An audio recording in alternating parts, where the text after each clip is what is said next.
I awoke to a cry from downstairs. Half naked, I jumped out of bed, nearly tripping on the throw rug laid out on the floor. On my nightstand, a huge bong, about 4 feet tall, stood next to a Bowie knife.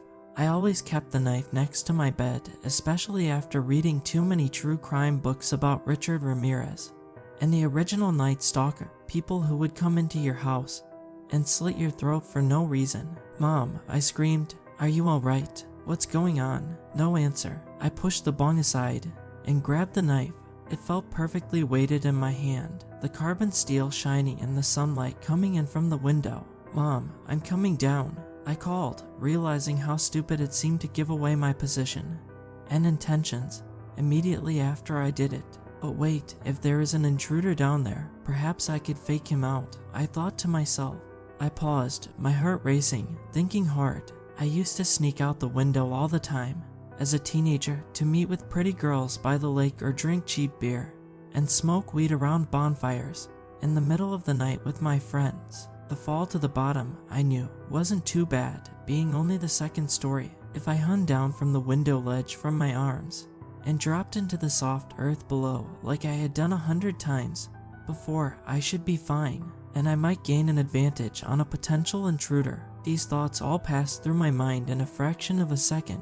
I heard footsteps coming up the stairs now. I opened the window, threw the knife down on the light brown soil below, and began to slowly push my legs and lower body out the window. I had to put all the pressure on my stomach and chest as I slid down, a thin bar of wood and metal biting into my skin and bones. It was certainly uncomfortable, but not nearly as uncomfortable as getting stabbed to death. I whispered to myself. My head was still in the room when the door flew open. I saw a man in a plague doctor mask standing there, covered in blood from head to foot. The masked surface imitated the flesh of a bird, wrinkled and plucked and off-white with furrowed skin. It had a sharp beak, just like a bird, a beak where plague doctors used to stuff herbs and medicines to keep the bad air away. When the Black Death had swept across Europe, killing over 50% of people in some areas, the medical professionals of the time had believed, quite wrongly, that the bubonic plague was spread through poisonous air and bad smells, rather than the fleas carried to other continents on rats from ships in Asia. Besides the mask, the man wore a black hoodie with black pants and black, steel-toe work shoes. He had the hood pulled up, and with the black leather gloves on his hands, the only visible part of his body was his eyes, reptilian and cold, never blinking. He didn't say a word or make a sound. The man's dark eyes stared through the holes, and I felt a surge like electricity run through my body as we examined each other for a moment. The world seemed to stop spinning, and everything went away except for me and him. I don't know what a mystical experience feels like, or a psychotic breakdown for that matter, but in that moment, something happened, as if looking down from above, like God examining the endless stars and planets. I saw my whole life leading up to this moment, every good and bad decision I had ever made. I saw the people around me, happy or depressed or angry as my choices emanated outwards, like ripples in a pond. And I saw myself, dead at 24, my body mutilated and torn, and then I saw a closed casket funeral, awkward and hot in a stuffy church, before everyone I knew and loved followed it out to put me in the ground. And then, who would remember me? Perhaps my friends and family on long drunken nights might nostalgically say, "Remember when James did this?" or "It's so sad about what happened to James." But mostly, they would go on with their lives, and it would be like I never existed. Then, in a flash, it was over. I was back, just another man terrified for his life, hanging desperately from a window, his face still above the ledge. And the other person here, he, too, seemed just a man again, not the monster I had created in my mind. But as he pulled the bloody axe from behind his back, held in one hand, he finally spoke. "They will be my slaves in heaven," he said in a whisper, his eyes widening behind the mask and showing off the yellowed whites. "The dead, they serve me forever and ever, and I will be God. There are many rooms in the mansion, and I will fill every one with the corpses of my slaves." He ran forward, breathing hard now, and raised the axe above his head. I let go as quickly as I could, but his sudden change from silence and stillness to maniacal energy had surprised me. My left hand still held the windowsill when the axe came down, and within a moment I felt my pinky and index fingers chopped off at a 45-degree angle. I dropped, blood dripping down from the windowsill. The pain didn't come right away. As I fell, I wondered over and over, where's the pain? Maybe I was wrong. Maybe he missed. Maybe. And then suddenly, like a wave of fire, it came over me. I hit the ground, rolling around and grabbing at my spurting hand, trying not to cry, to keep my vision clear, trying to focus on survival. I took one deep breath after another, just like I did when I was hiking up a steep mountain, and my heart felt like it might burst. I slowly raised myself to a sitting position and realized I had to move now, right now. With shaking legs, I got up, trembling, and nearly retching on the way. I grabbed the knife off the ground quickly, tucking it under my right arm. Then I held my left hand cradled in my right, the blood seeping out between my fingers and staining my pants and shoes. I felt lightheaded, and as more and more of my body's fluid seeped out through my amputated fingers, I knew the risk of collapse was real. My servants in hell, the madman cried from within the house, shrieking at the top of his lungs. It sounded like he was coming down the stairs, or maybe already even in the kitchen. They will be with me under the burning sun, on the sands which scorch and scar the disbelievers. When the demons and the angels look at me, at what I will become with more and more people transformed in death into my slaves, they will see not an equal but a god. I had nearly reached the woods now. It quickly descended into thick brush, prickers, and ferns surrounded by evergreens, oaks, and maples. As the front door slammed, I leapt forward as fast as I could, ducking and rolling under the thickest pile of ferns I could find. Then I lifted one leaf up, peering out towards the house. I felt spiders crawling on me, and mosquitoes biting me, as well as incessant gnats that flew in my eyes and mouth. I saw the man exiting the kitchen door and looking around. I needed a plan. I had left my phone up in the bedroom, charging against the far wall. If I had grabbed it as soon as I heard the scream, instead of the knife, I could be calling 911 right now. For all I knew, my mother was dying on the floor at this very moment. No, she's already dead, my mind whispered to me, and I brushed it aside. I had to have hope, but that seemed a commodity in short supply. A spider fell right next to my head, still holding onto a strand of silk that connected it to the fern. A fat, brown spider with ugly hairs on its legs. I jumped and nearly made a sound, brushing it away as fast as I could. Even in a life or death situation, instinct still kicked in. By the time I looked back, the man had disappeared. I don't know where he went, and that got my anxiety going. I looked back over my shoulder, expecting to see an axe or a knife coming down, yet nothing there that way too. Odd. At this point, I had no idea what to do. Part of me wanted to run as fast as I could deep into the woods. I knew these woods better than anyone, having loved hiking since I was a boy, and I weighed almost nothing, being 6 feet tall and only 160 pounds. I could out-hike or outrun any of my friends, and any time we went up mountains, I would be far off, in the front, not even tired, while the rest of them cried for a break. I considered these points and thought of the man, trying to make a mental image of his body through all the coverings. He looked slightly overweight, if I had to guess, and I doubted he would be as fast or agile as myself. The other part of me argued that I should stay there, hiding. He almost certainly hadn't seen me, and if I ran out, he could be anywhere. He might also have a gun, and then no matter how fast I ran, it might not matter. My mind kept considering the points over and over until I realized that indecision was a decision in itself. If I stayed here thinking about it, then I would be, in essence, just choosing to hide. I guess I had a third option, to fight with the knife.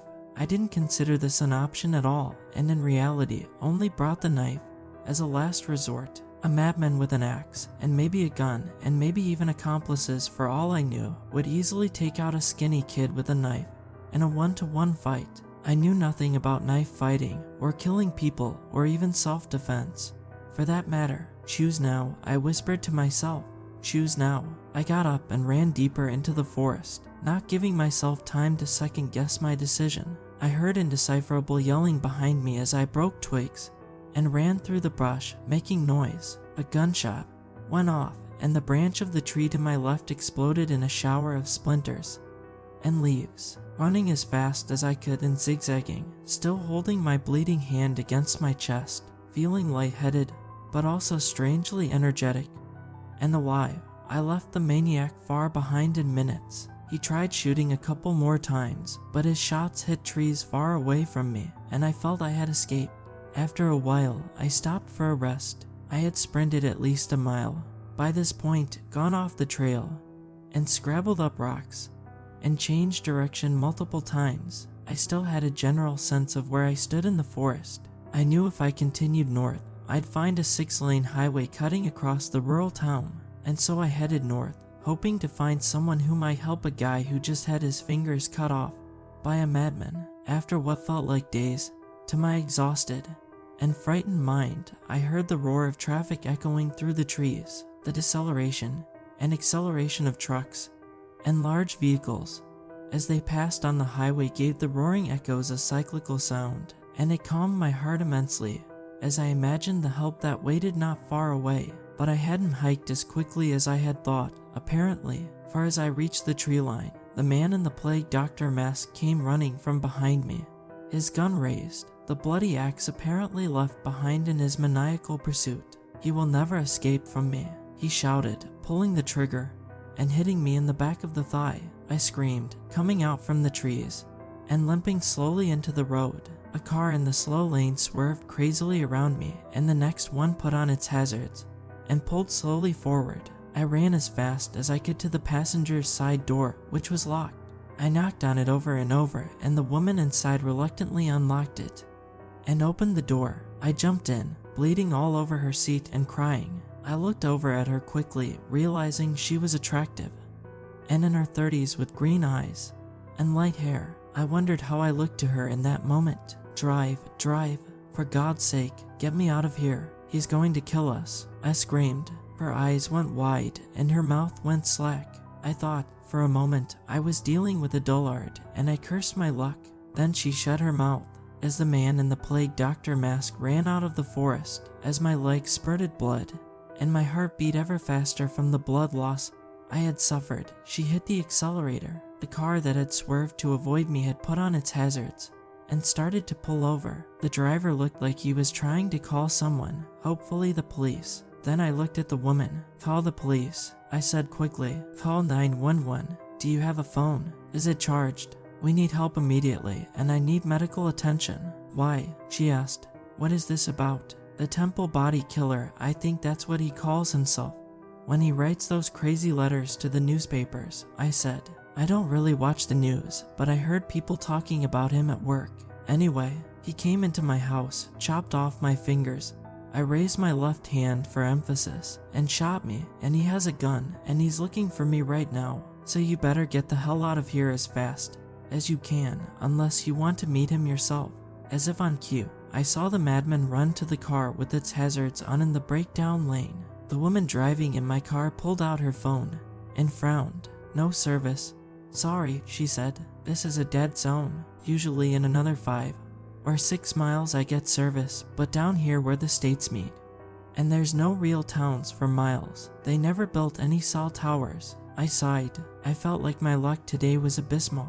The temple body killer pulled out his gun and tapped the window of the stopped car. As soon as the man on his phone looked up, the madman shot the driver of the car in the face, a man who was likely trying to get service, to report that I had run in the highway, and he had nearly hit me with his car. Another good Samaritan, taken out by a lunatic under the bright light of a sunny and beautiful day. I saw the masked man drag the body out of the car and hop in the driver's seat, reloading his spent casings as he sat there and looked around. Then he saw me, turned around in the passenger seat and looking back, and our eyes met for a second.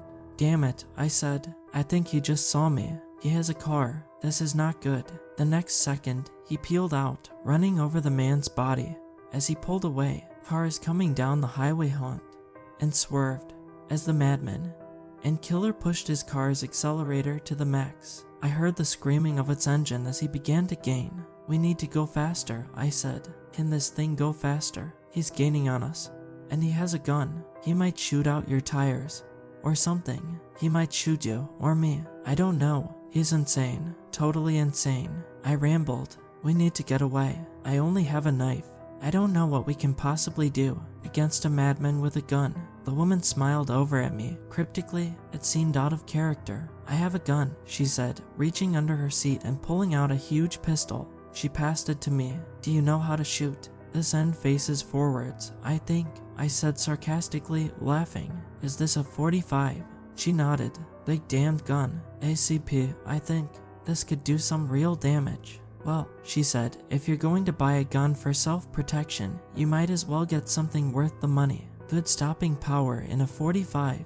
I've only ever used it on the range. I don't believe in hunting or anything. At that moment, a gunshot ripped through the car, shattering the back windshield and the back passenger's side window. I looked behind us and realized he had gained. The woman drove smoothly and quickly, but her car did not have the same acceleration or horsepower as the one the killer had stolen. I saw he had a souped-up, newer Ford Taurus, while the woman drove an older Buick Encore. I instantly knew I was screwed, except for the gun. That was my ace in the hole, my deus ex machina. Now, at least, we had a more level playing field. He had a gun, and I had a gun. He was insane, and I was not. I don't know who had the advantage. Actually, perhaps insanity might be an advantage in a one-to-one fight, as an insane person would feel no pain and fight like a crazy beast, but their logical thinking abilities may be compromised. So far, I had seen no way to exploit this in my adversary. He had shown no weakness, and even if I had to do it all over again, the only thing I felt I could have done differently was grab my phone instead of the knife. The temple body killer pulled up beside our car, swerving in the middle lane.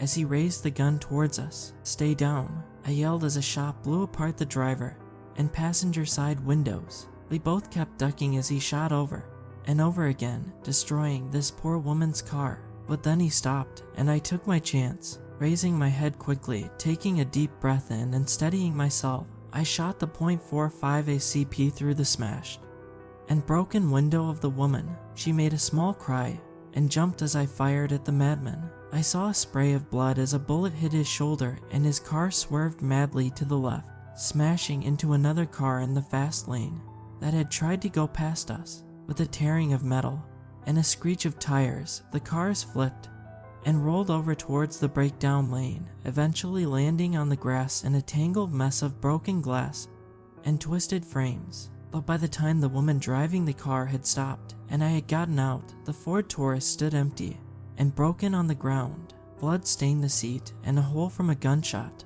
went through the shoulder area, but the madman had gone. I looked towards the thick forest that lined the sides of the highway, seeing no one. We quickly drove on and found service, summoning the police and the SWAT team and ambulances and everyone else we could call, but they found no trace of the madman in the plague doctor mask, though they had samples of his blood to match to any suspect that may be apprehended. I didn't consider that much of a win. My mother didn't end up surviving the attack by the man who called himself the Temple Body Killer. She had died within seconds of him invading the house when he chopped her head off in the kitchen and staged it in the oven. Then he turned the heat up to 500 degrees Fahrenheit and let it cook while he walked upstairs to deal with me. By the time the police got to my house, they found the head cooked to a blackened crisp.